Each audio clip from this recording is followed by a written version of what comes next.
Pode Bom, pegar a palavra, professor, por gentileza. Obrigado, professora Germana. É uma satisfação estar aqui fazendo a apresentação desse projeto. Agradeço também ao professor Calil aí por organizar as sessões.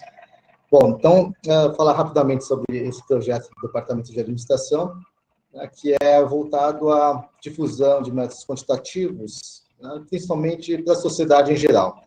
Então, se puder passar, por gentileza, o próximo slide.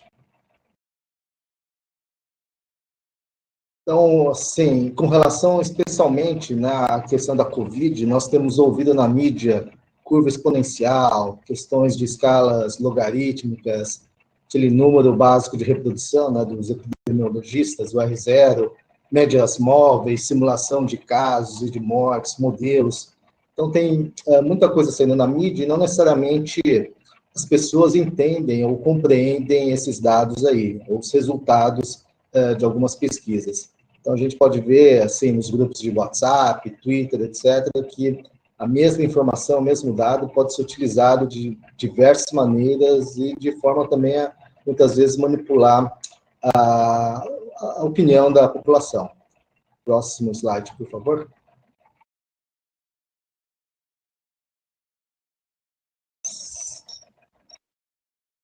Isso daqui é alguns materiais que eu peguei, né? Essa curva epidemiológica dos Estados Unidos, né? Essa da Índia, que notadamente realmente é uma curva exponencial, mas dos Estados Unidos não necessariamente é, né? Parece que teve duas fases aqui. Do Brasil é uma curva também, assim, ascensão, né? Assim, agora talvez esteja chegando numa constância, mas a curva do Brasil, por exemplo, pelo problema de final de semana, né, parece ser muito mais, assim, variável, né, em termos de dados diários. Também percebe-se aí que essa outra curva, essa linha aqui, são médias móveis, né? Então, bom, de fato, parece ser complicado analisar dados aí e gráficos. Então, esse material aqui do World Economic Forum também mostra que a curva logarítmica talvez seja melhor para identificar algumas tendências da Covid. Próximo gráfico, próximo slide, por favor. E aqui eu tenho mais dois artigos aí que mostram, né, que existem armadilhas comuns na interpretação dos dados estatísticos da Covid-19, né, e também um outro estudo que mostra que o público não entende, né, os gráficos logarítmicos que são usados aí para mostrar o comportamento da Covid-19. Nós temos observado aí na mídia muito uso, eu diria assim, inadequado ou problemático dos dados. E isso reflete também de como a população percebe a situação aí da doença. Então, por favor, o próximo. Aqui também eu só mostro algumas fórmulas, alguns gráficos. Esse é um estudo que nós fizemos à esquerda, né? Um estudo que nós fizemos com técnicas de séries temporais. Esse da direita eu só estou mostrando porque, assim, são equações aí que modelam o comportamento da Covid-19. Então, apesar da Covid estar afetando a população inteira, acho que sim, é difícil a população entender realmente os dados e os modelos que estão por trás aí de simulações ou previsões. Então, próximo, por favor. Então, a ideia desse projeto é difundir conhecimentos de matemática, probabilidade, estatística, computação, ciência de dados, né, para análise de problemas reais, né, principalmente na área de gestão e administração. Então, se você entende direito o comportamento dos dados da Covid, talvez seja mais fácil você estabelecer algumas políticas aí para conter a propagação da doença. Então, nós temos feito alguns estudos, como, por exemplo, o Ministério da Saúde, usando técnicas de modelagem de séries temporais para fazer previsão por estado, né, do comportamento da Covid. Mas também a questão, assim, é para um autoconhecimento com relação às nossas dificuldades em entender métodos quantitativos. Então, próximo também slide.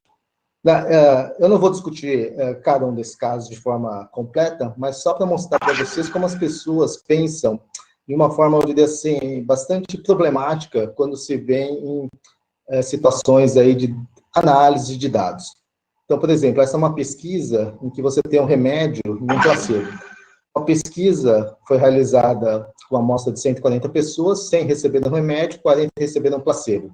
A taxa de sucesso do remédio foi 66%. A taxa de sucesso do placebo, 60%. Então, aparentemente, o remédio, apesar de uma diferença pequena, o remédio tem uma taxa de sucesso melhor do que do placebo, sei lá, em curar alguma doença, ou melhorar a qualidade de vida de algum indivíduo. Pode ser aplicado agora no caso da Covid. Então, essa primeira pesquisa dá evidências de que o remédio realmente pode ser bom. Não contente com essa primeira pesquisa, pode ser feita uma outra pesquisa independente, em que utiliza-se uma amostra maior.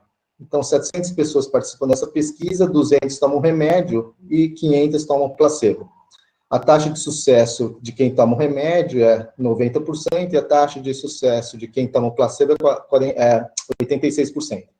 Ou seja, mais uma vez, o remédio tem uma taxa de sucesso maior do que o placebo, aparentemente dando mais evidência de que o remédio é mais efetivo aí, ou tem uma certa efetividade para curar a doença.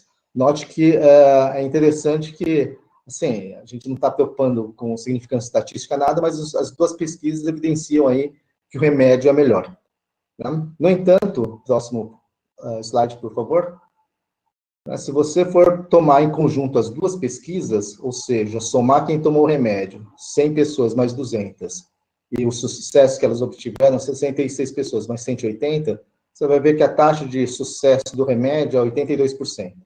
Se você pegar quem tomou placebo, que a amostra total é 540 pessoas, e no total 24 mais 430, ou seja, 454 pessoas tiveram sucesso no tratamento com placebo, e fizer essa conta, vocês vão observar que a taxa de sucesso do placebo é 84%, que é maior do que a taxa de sucesso do remédio, que parece uma coisa totalmente inusitada ou diferente da análise inicial de que o remédio tinha uma taxa de sucesso maior nas duas pesquisas. Então, essa é uma das armadilhas aí simples de exemplificar que as pessoas, em geral, fazem uma análise talvez equivocada dos resultados aí de testes científicos, por exemplo. Passando para a próxima. Esse é um outro problema, assim, muito simples, Assim, suponha que uma família vá de uma cidade para a praia a uma velocidade média de 30 km por hora, e vá da praia para a cidade, voltando a 20 km por hora. Daí a pergunta é, assim, qual a velocidade média nesse percurso inteiro? Indo a 30 km por hora e voltando a 20 km por hora. Bom, a maioria das pessoas dá uma resposta como média aritmética. 25 km por hora seria a velocidade média da viagem inteira.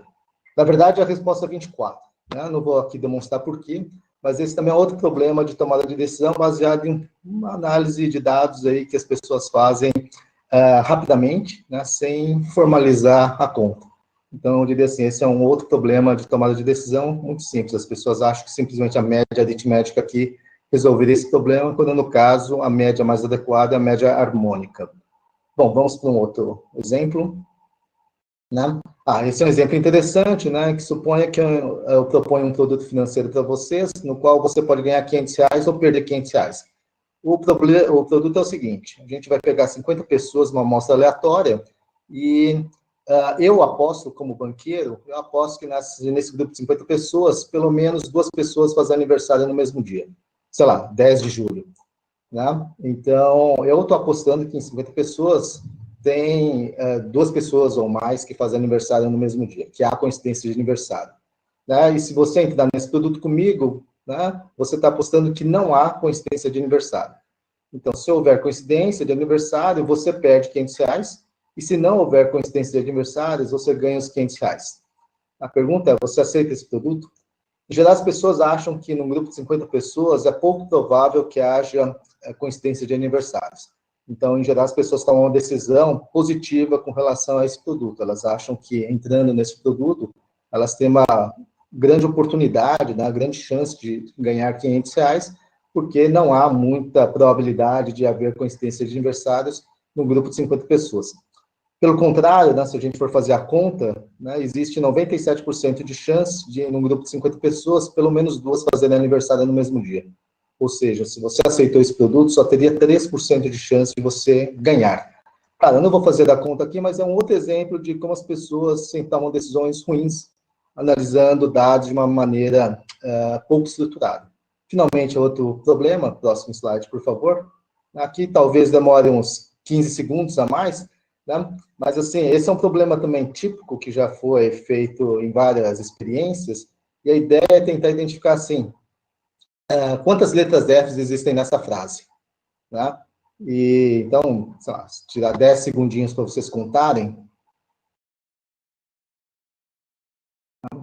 uma dinâmica aí, contar o número de letras Fs, né? F de faca.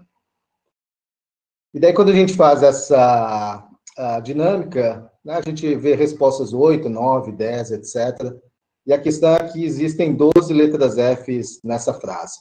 A maioria das pessoas, grande parte das pessoas, não consegue identificar as 12 letras Fs dessa frase aí. O que tem várias implicações, excesso de confiança, etc. Mas é interessante notar que mesmo problemas simples assim, o ser humano tem dificuldades em resolver. Então, próximo slide, a ideia desse projeto é, sim, meio difundir, né, questões técnicas de tomada de decisão, de análise quantitativa. A gente está planejando, nessa semana universitária aqui da UNB agora, né, fazer workshops de robótica, programação, resolução de exercícios de Olimpíadas, para o ensino médio, ensino fundamental, etc., porque aqui a gente quer difundir essas técnicas, principalmente no pessoal, eu diria assim, que ainda não entrou na universidade, né, para que eles consigam meio que aprimorar seus processos de análise de dados aí. Então, tenho vários colegas que participaram de Olimpíadas de Ciências, eles também vão dar seus depoimentos aí na semana universitária. Próximo slide, finalmente. Né? Com relação a esse projeto, a gente está interessado também em angariar voluntários aí que queiram ajudar a difundir as técnicas, participar dos nossos workshops, né? Fazer capacitação aí com o público-alvo aí desse projeto. Também buscamos organizações que queiram colaborar, né? Que têm interesse aí em que seus participantes ou seus colaboradores, ou a sociedade em geral, tenha mais, eu diria assim, fluência em analisar dados. Né? Se também tiverem contatos em escola de educação básica, seria interessante para a gente, porque nessa parte do projeto é o nosso público-alvo. E também estamos abertos aí para qualquer outras iniciativas. Tá? Último slide, por favor. Então, obrigado. Quem tiver interesse, meu e-mail é herbert.kimura@gmail.com. Somos do Departamento de Administração